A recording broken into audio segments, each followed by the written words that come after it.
what would you like to tell them? Well, I am running for president of the United States to lead our great American comeback. Look, we know our country's going in the wrong direction. We see it with our eyes and we feel it in our bones. Our southern borders collapse. Drugs are pouring into the country. Our cities are being hollowed out by spiking crime. The federal government's making it harder for the average family to make ends meet and to attain and maintain a middle class lifestyle. And our president, well, he lacks vigor, flounders in the face of our nation's challenges, and he takes his cues from the woke mob. I don't think it has to be this way. American decline is not inevitable, it is a choice. And we should choose a new direction, a path that will lead to American revitalization. We must restore sanity to our nation. This means embracing fiscal and economic sanity. Stop pricing hardworking Americans out of a good standard of living through inflationary borrow, print, and spending policies, and please embrace American energy independence. This also means replacing the woke mind virus with reality, facts, and enduring principles. Merit must trump identity politics. We must return normalcy to our communities. America's a sovereign country. Our borders must be respected. We cannot have foreigners pouring into our country illegally by the millions. We cannot allow drug cartels to poison our population with fentanyl. Public deserves safe communities, and law and order must be maintained in American cities. We can't have inmates running the asylum, and we must reject attacks on the men and women of law enforcement. We also must reestablish integrity in our institutions. This includes the military. I'm proud to be a Navy veteran, an Iraq veteran, and I revere our services, but when revered institutions like those in our military are more concerned with matters not central to the mission, whether it's global warming or gender ideology and pronouns, morale declines and recruiting suffers. And you need to eliminate these distractions, and we need to get focused on the core mission. We also cannot have true constitutional government if the most significant issues are decided by the whims of unelected bureaucrats rather than the people's elected representatives. Reestablishing integrity in our institutions means we must reinvigorate our constitutional system by returning the government to its rightful owners, we the people. No social or economic transformation without representation. Truth needs to be our foundation. Common sense can no longer be an uncommon virtue. And in Florida, we proved it could be done. We chose facts over fear, education over indoctrination, law and order over rioting and disorder. We held the line when freedom hung in the balance. And we're thriving as a result. Florida is the nation's fastest growing state. We're number one in net in-migration, number one in new business formations, recently ranked number one in education. We have a 50-year low crime rate and one of the lowest tax and debt per capita in America. But we also understand governing is not entertainment. It's not about building a brand or virtue signaling. It is about delivering results. And our results in Florida have been second to none.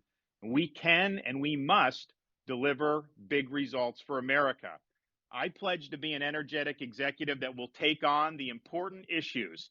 Biden's pursued inflationary policies that are hurting working people. We will reverse those policies and we'll build an economy where working Americans can achieve a good standard of living. Biden's opened the southern border and allowed massive amounts of drugs to pour into the country.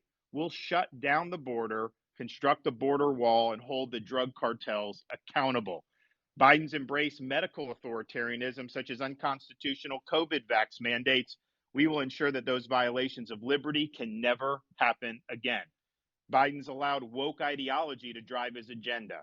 We will never surrender to the woke mob, and we will leave woke ideology in the dustbin of history.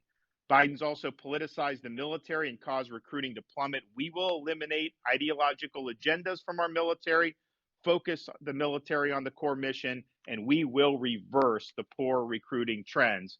Finally, Biden's weaponized the power of the administrative state to advance his left-wing agenda. We will reconstitutionalize the executive branch, and we'll bring the administrative state to heel. Now, you can't do any of that if you don't win. There is no substitute for victory. We must end the culture of losing that has infected the Republican Party in recent years. The tired dogmas of the past are inadequate for a vibrant future. We must look forward, not backwards. We need the courage to lead, and we must have the strength to win.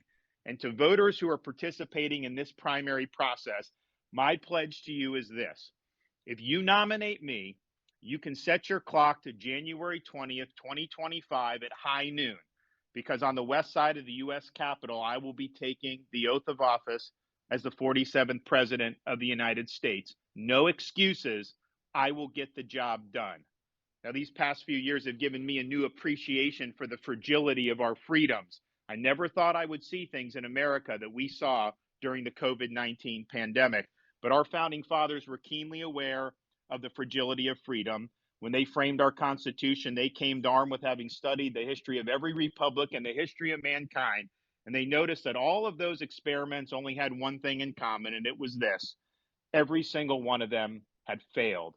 And so they knew it fell to our country, the United States of America, to determine whether people could really govern themselves. Could we have a society based on the idea that our rights are God given, not government granted, and that society functions based on the rule of law, not the rule of individual men? And when Dr. Benjamin Franklin walked out of that convention, he was asked, did you deliver a republic or a monarchy? He said, a republic if you can keep it. They knew freedom didn't run on autopilot. They knew each generation would have a responsibility to safeguard freedom, and it's our responsibility to do so at this important juncture in our nation's history. We have a lot of work to do to ensure the country gets back on track.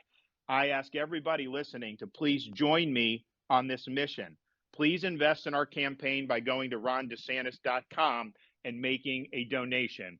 Thank you. God bless, and I look forward to the discussion. All right, thank you, Governor. Appreciate that. I guess just as a first follow-up here, thank you for putting up with these technical issues. I think we're definitely breaking new ground here. As far as I know, no major presidential candidate has ever announced their candidacy on social media this way, certainly in a Twitter space. So thank you for doing that.